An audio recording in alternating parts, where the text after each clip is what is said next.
اور یہ کہ مسجدیں خاص اللہ کی ہیں، تو اللہ کے ساتھ کسی اور کی عبادت نہ کرو۔ اور جب اللہ کے بندے یعنی یہ پیغمبر صلی اللہ علیہ وآلہ وسلم اس کی عبادت کو کھڑے ہوئے تو کافر ان کے گرد ہجوم کر لینے کو تھے۔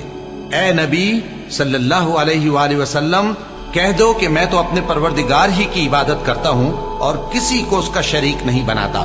یہ بھی کہہ دو کہ میں تمہارے لیے نہ کسی نقصان کا اور نہ نفع کا کچھ اختیار رکھتا ہوں۔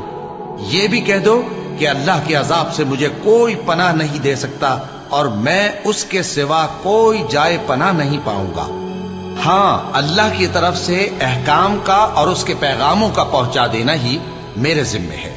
اور جو شخص اللہ اور اس کے پیغمبر کی نافرمانی کرے گا تو ایسوں کے لیے جہنم کی آگ ہے، وہ ہمیشہ ہمیشہ اس میں رہیں گے، یہاں تک کہ جب یہ لوگ وہ دن دیکھ لیں گے جس کا ان سے وعدہ کیا جاتا ہے، تب ان کو معلوم ہو جائے گا کہ مددگار کس کے کمزور ہیں اور شمار کن کا تھوڑا ہے۔ کہہ دو کہ جس دن کا تم سے وعدہ کیا جاتا ہے میں نہیں جانتا کہ وہ عنقریب آنے والا ہے یا میرے پروردگار نے اس کی مدت